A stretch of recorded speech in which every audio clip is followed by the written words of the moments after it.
What's up, people? Welcome to Maroon Talk, the only segment dedicated for anything and everything UP Fighting Maroons. I am Feb Moran, batch 2010 from UP Los Baños, watching all the way here from BGC, yo. Yep, wala tayo si game. We beat the LSU tonight. Final score was 67-64 in favor of the UP Fighting Maroons. Still undefeated in season 86. Our 6th game. Amazing game. Let's try to break it down as best as we can, kasi it was probably the game of the season so far and our first true test. Hindi ko lang magsisimula, but I want to give it up as early as now to Jerry Badiano, who was out for a game after recovering from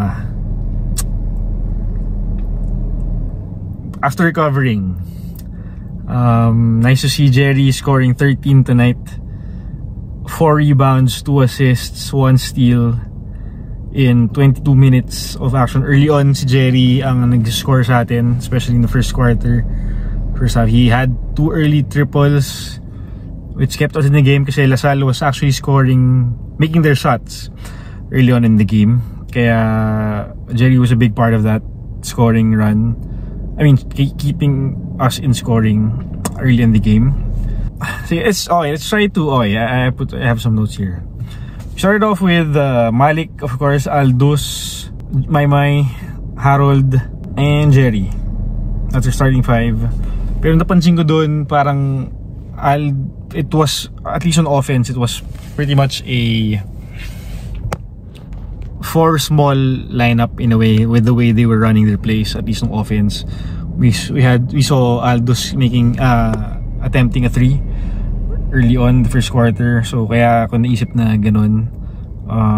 It was a nice twist to see that, causing mismatches on the floor, stretching out the bigs ng LaSalle, no? So yeah, that's one. Mike Phillips also came off the bench in this game. Evan Nelly did not play in this game, so that's another factor. And early on, you were missing free throws. I think pretty much the whole game. Our free throws, we only made 11 out of 21. That is only 52%. So different from. This is probably the lowest free throw percentage na we had this whole season, so that hurt us a lot. Missing 10. Buti na lang, pati yung LaSalle was also missing their free throws. They only made 8 out of 15. That's 53%. So both teams quits sa free throw line in this game. Down the stretch, if you watch the game, you'd see na Rayland had the opportunity to make 2 free throws with only 3.1 seconds left in the clock. He made both. I think the instruction was to miss a second para maubos yung oras, but luckily down that stretch we got the steal. CJ got the steal at the final inbound of the game, and we got the win. Okay, yeah, yun yung first half pretty much. Yeah, yun yung story. Mark Belmonte again showcasing his talent. 1 3-pointer. Yeah, sige, Mark scored 7. Yeah, 1 3-pointer and 2 field goals. So Mark, keep it up, man. We're proud of you. Okay, biggest story nung first half was that Malik was pretty much out, I think, towards the latter half of the first half, kasi medyo na-injure siya. I think parang na-tweak yung ankle niya, kaya he was struggling. Paika-ika siya tumakbo, maglakad when he came back no second half. Kaya we ended the first half at 47-38. We gave up 47 points to the LSU in the first half kasi nga we were making their shots, and siguro and Malik not being there, yung presence of Malik was felt o yung pagkawala niya na naramdaman natin ng first half. Kaya we were down by 9. We were down 9 at halftime. Check this. LaSalle made 20 out of the 40 in the first half. That's 50% field goal percent. That's pretty good. We only made 13 out of 38.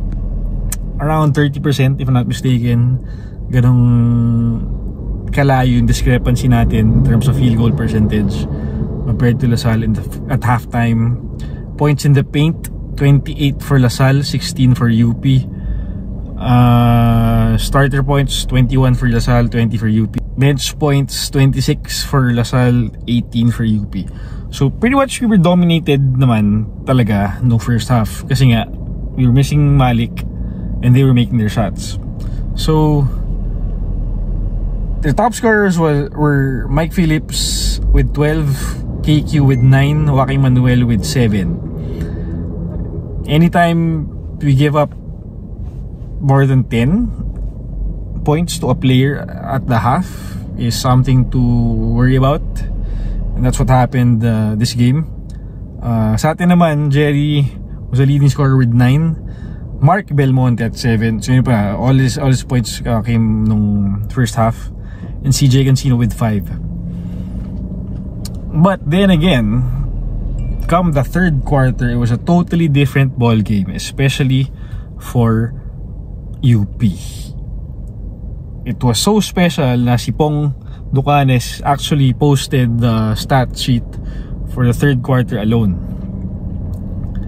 Why? Because we outscored LaSalle 21-3. We held them down to 3 points at the third quarter, after the third quarter.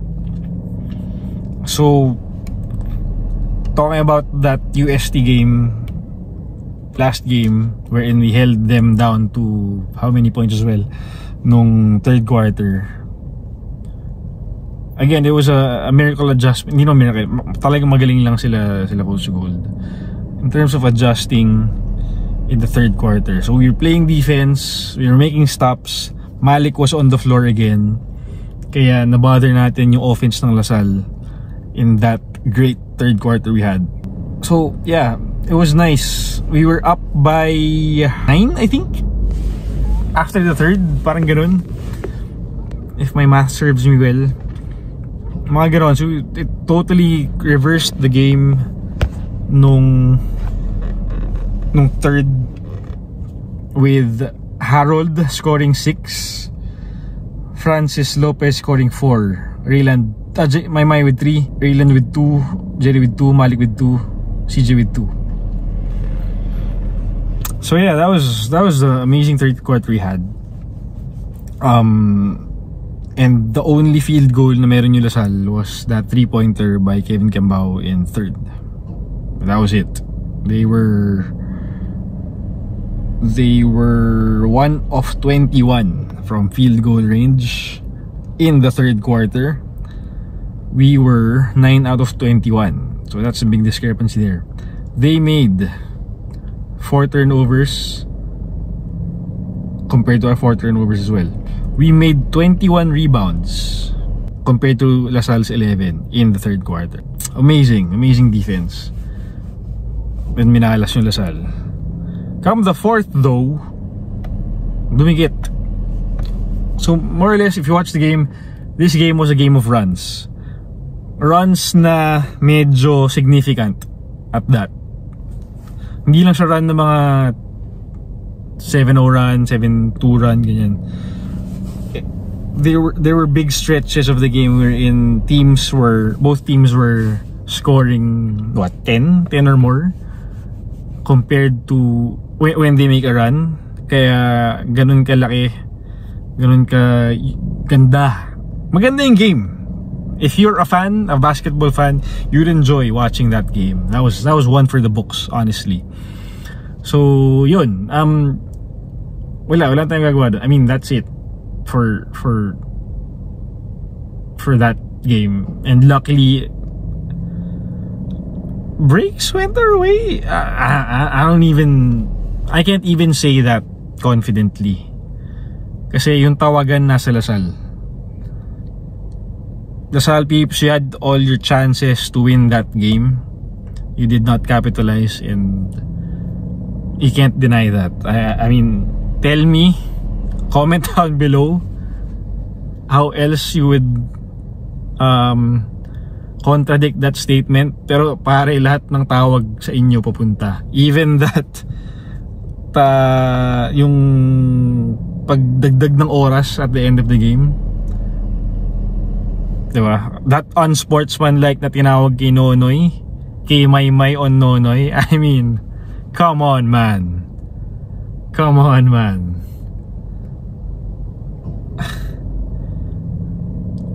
The fouls on Malik. Come on man. You gotta check that. You can't deny that. You can't deny. You had your chances to win that game. All the chances were given to you, and lucky for UP, you guys didn't capitalize. Okay. Yeah. Should we go over the stats? Harold with 10, our second leading scorer. 10, 8, and 1 for Harold in 21 minutes. Malik still had significant minutes with 27 minutes. 18 rebounds, 10 points, 2 steals, 1 turnover. That's amazing for Malik. Francis, 7 points, 4 rebounds, 2 assists. CJ Cancino, 7 points, his lowest this season. 1 out of 7 from 3-point land, 4 rebounds, 4 turnovers again for CJ Cancino. Again, as mentioned, just like how he was in the previous game, CJ shouldn't be making this much turnovers as a veteran, as a captain. Pero yeah, we need CJ's presence in the game. Raylan Torres, 7 points, 3 rebounds. Aldos with a big stop in the end. That was good. Janjan, limited minutes with 7. I'm not sure why si Janjan was kind of limited. Probably had to do with yung sugat niya nung, I don't know, hindi ko alam. Nagulat ako na 7 minutes lang si Janjan here. Despite that, he made 1 rebound, 1 assist. So yeah, siguro kasi the matchups. Kasi okay, interesting thing I noticed as well, we are finishing 5. It was Rayland, Malik, Harold, Maymay, and CJ. Kapag depensa down the stretch, it was Jerry coming in for Rayland. Basta yun yung yun yung finishing 5 natin. Janjan wasn't siguro, feeling ko it had to do with the matchups, kaya Janjan was used sparingly in this game. Pero 7 minutes is 7 minutes. I mean, pero siguro kasi we're used to Janjan playing 10 minutes or more. Si Maymay kasi played 32 minutes for JD Kagulangan. Kaya pala nagsawa akong panoorin si Janjan sa court, kasi he only rested for around 8 minutes or so. 8, not even 8, less than 8. Buti na lang hindi siya nasaktan, hindi siya nag-cramps. He was able to endure, he was able to be consistent the whole game. Maymay played with 5 rebounds, 4 assists, 2 turnovers, that's good, 2 steals and 6 points. Plus stabilizing the offense. So a good outing for Maymay here. Plus defense as well. Kaya siguro binabad ni Coach Gold si Maymay and Janjan sparingly, no? Those who didn't play today were Seven, Chico, and the injured guys. But si Sai got to play, Luis got to play, Sean got to play. Yun.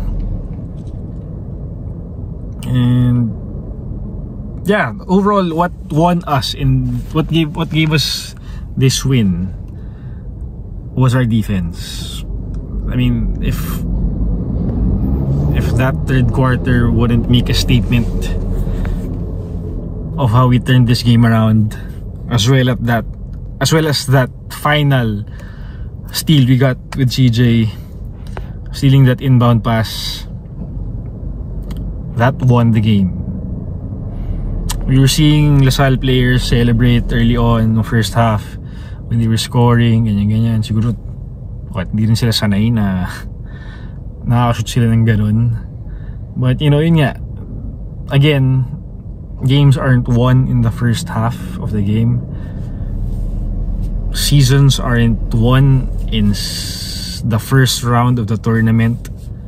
Championships aren't won when you're 6-0. Nope. Let's take this win. Good learning experience for both teams, I would say. Both teams. Keep in mind, LaSalle is now on a back-to-back losing streak.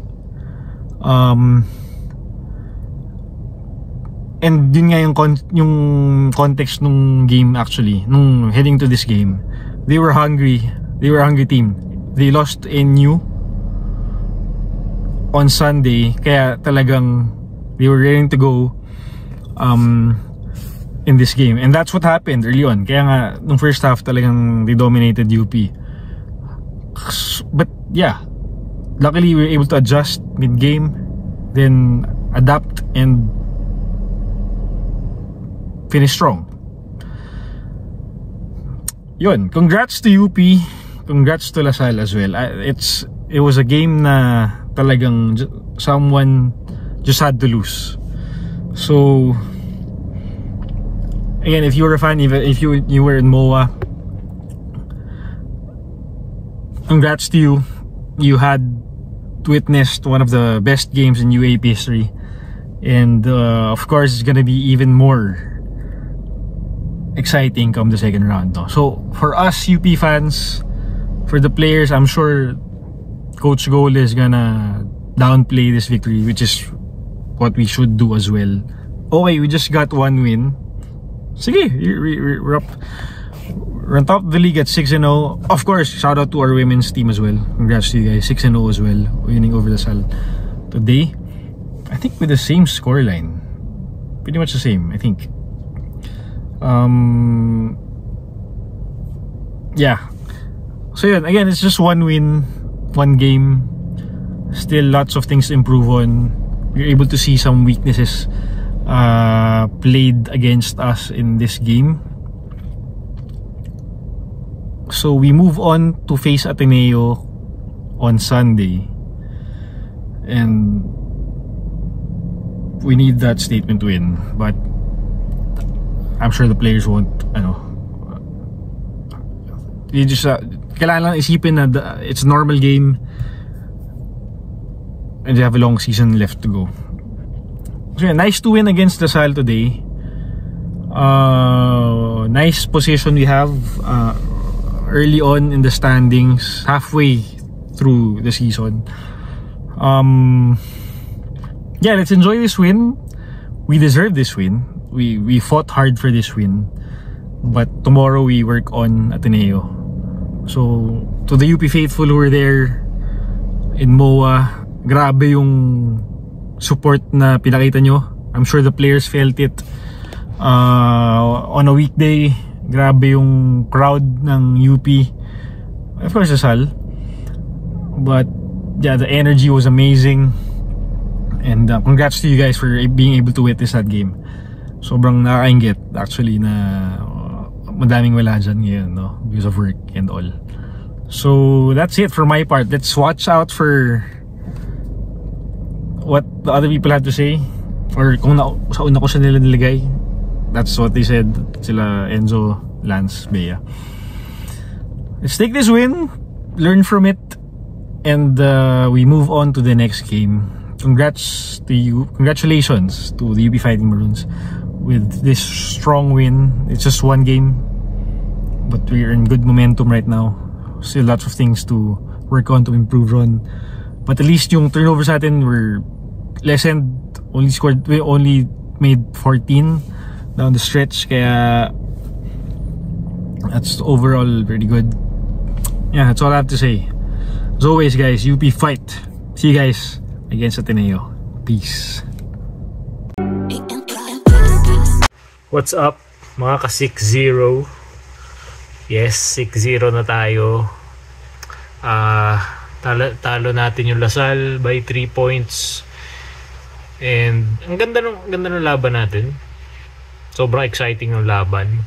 In last 1 minute, parang tumagal na mga 10 minutes in real time. Napakatagal. Ito yung parang perfect example ng game of runs. Kasi kung tignan yung first quarter, diba, 28-21 Lasal. Lumamang sila ng as much as 12 points. Biggest lead na Lasal was 12. Biggest lead na UP was 11. Yung first quarter, merong blitz yung Lasal. Lumamang sila ng malaki. Third quarter, UP naman yung nag-run. Fourth quarter, Lasal ulit. Pero I think kulang yung Lasal. Kinulang sila ng fourth quarter eventually. Para sa akin, gusto kong tignan yung 3-point shooting ng UP. I think sobrang naging reliant yung UP sa 3-point shot. Kita naman 6 of 34. Very bad percentage. 6 of 34. 17.6%. Si Maymay shot 1 of 9 from 3. Dami niya attempts, 9. Pero looking at the game, how the game went, at some point parang hindi ko rin masisi yung team for taking those shots kasi naging ganun yung coverage ng Lasal against them. High screen ng UP, magda-drop coverage yung Lasal kagad. So they go behind the screener instead of covering the ball handler. So nangyari, yung UP pinapatira talaga ng Lasal. Parang I think yun yung naging strategy nila. Bigay natin sa UP yung 3-point shot. Bigyan na silang wide open shots. And UP was falling for that bait ng Lasal. Na, I mean, hindi mo rin siguro masisi kasi nga open sila eh. They were wide open. Hindi naman sila yung parang walang kwentang, I mean, they know that they can hit those shots. Particularly si JD, si CJ Cancino, si Jerry. Sila yung they took the bulk of the 3-pointers and alam naman natin they can shoot those shots. So pati si Francis Lopez ganun din. Alam kasi nila na kaya nila itira yun. Ang problema, hindi nga pumapasok. Alam mo yun, hindi pumapasok yung 3-pointers natin. Pero yun pa rin yung tinitira nila. I mean, granted, wide open shot siya. So, titignan mo analytics niyan, diba? The wide open 3-pointer is the most efficient shot in basketball. Tama naman. Meron namang point. Meron namang purpose yung pagtira nila kasi nga open sila. Pero, kailangan mo rin kasing baguhin kung hindi nag-work. And I think there was a point in the first half na hindi na siya nag-work. Credit to Lasal kasi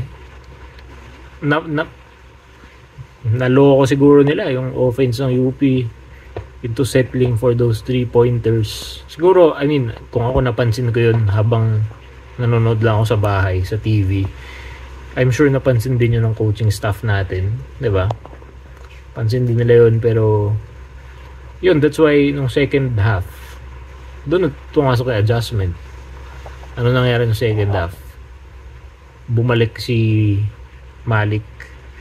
Diba? Bumalik si Malik. Yung ball movement na nakita natin the past 5 games, doon ulit natin nakita. Actually, yun talaga eh. Sa akin, yun talaga yung nag-work. Yung opensa natin, mas naging free-flowing talaga ng third quarter. At the same time, maganda yung depensa, holding Lasal to 3 points. May halong swerte din kasi may mga nakuhang wide open shots din yung Lasal na hindi pumasok. Pero ganun talaga, di ba? Breaks of the game. Medyo sinuwerte yung UP doon sa part na yun. I just hope everyone's okay. Medyo physical yung game today. Si Malik na injure siya nung first quarter pa lang ata yun, na injure siya. I think that shows you yung value talaga ni Malik kasi first quarter na injure siya. First nga ba? Basta early in the game na injure siya. That's when Lasal started their run. Took a big lead against. Sean Alter took over. Okay naman yung minutes niya. Not bad. Plus 12 in 9 minutes of action.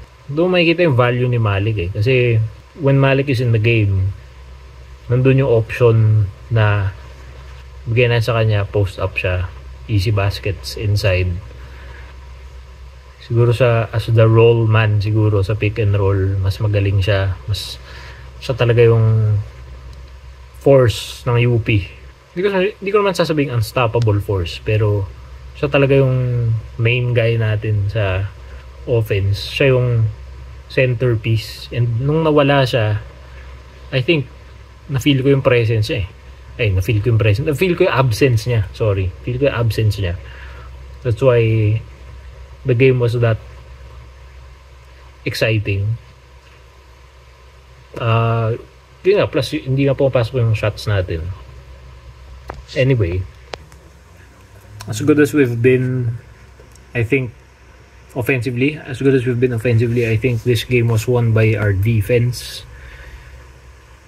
Yung third quarter was crucial. Holding Lasal to 3 points was big.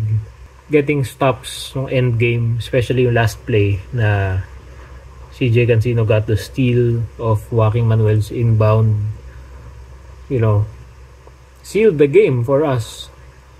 And ano pa bang masasabi ko dun? Dami nating steals. 11 steals. We forced 20 turnovers, which is really good. Tayo palang top defense as far as forcing turnovers. Narinig ko sa broadcast kanina. And it showed. It showed today. It showed in the past 5 games. That's why marami na easy baskets ng previous games natin. Ngayon, hindi masyado. 3 points, 3 fast break points lang. Very unusual. So, you know, siguro maganda yung transition defense ng Lasal. Pwede yung blocks as a team. Maalala nyo yung big help defense block ni Aldous Torculas nung fourth quarter. And sino ba may blocks? CJ, Malik, you know, all of those players naman talagang nag-contribute defensively. Pero yun nga, very physical yung laro, and hopefully everyone's okay. Si Harold meron ding konting injury. Si Sean Alter, masama yung bagsak. Really hoping he's okay. Sama ng bagsak, sama ng landing. Sila ni Joaquin Manuel. Hopefully nothing serious kasi parang bumagsak sa puwet niya o sa likod niya. Hopefully nothing serious talaga for Sean Alter. Yun. Great game. Great win. 6-0. Bring on Ateneo. UP fight. Peace.